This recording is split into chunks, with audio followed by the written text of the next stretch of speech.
Hi, good morning and welcome back to my channel. Today I'm going to follow from where I left last time. Last time I told you that I have new parts to be installed on my adventure bike.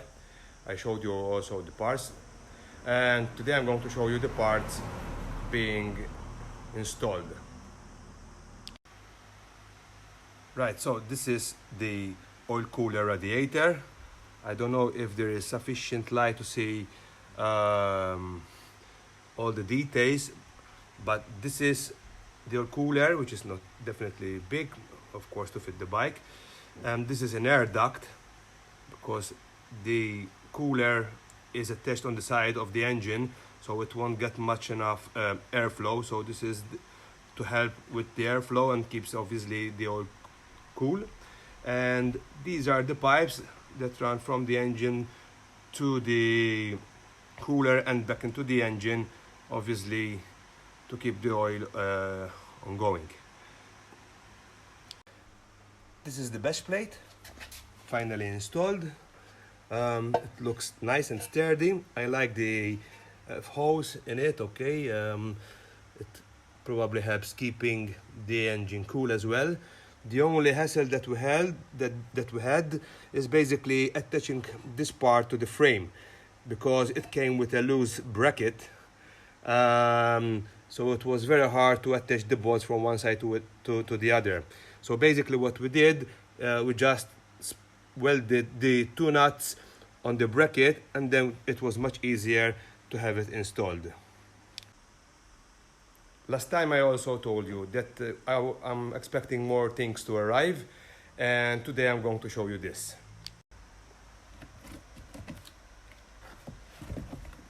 Okay, so this is, I think, the most expensive thing that I bought to go on this bike.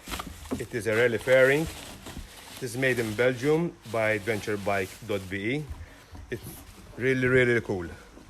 I think the price is really fair, and the guy also gave me a small discount to support me for my adventure, for my trip. But as you can see, it's really cool. It has LED bulbs. One is H4 and the other one it is H7. It is aluminium. It's a bit heavy. The plastic is flexible, and I'm just turning it around. So, okay, these are obviously the attachment. Here you can mount a GPS. Here you can mount like your mobile phone or something else. That's a USB port. So basically, these two brackets they have to turn, and these attaches to the fork.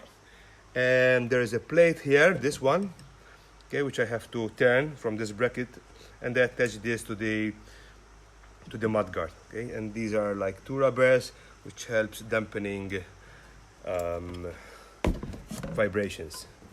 So I think it's a pretty cool thing to go on the bike. As I said, it's the most expensive thing that it will go on this bike probably, apart from the sponsoring item that I'm going to have.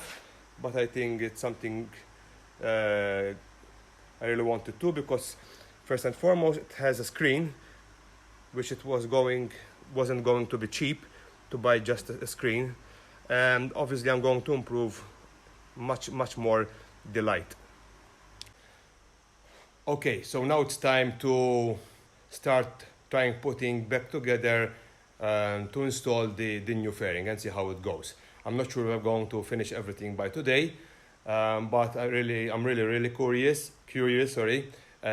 to see how it fits and how it looks on the bike.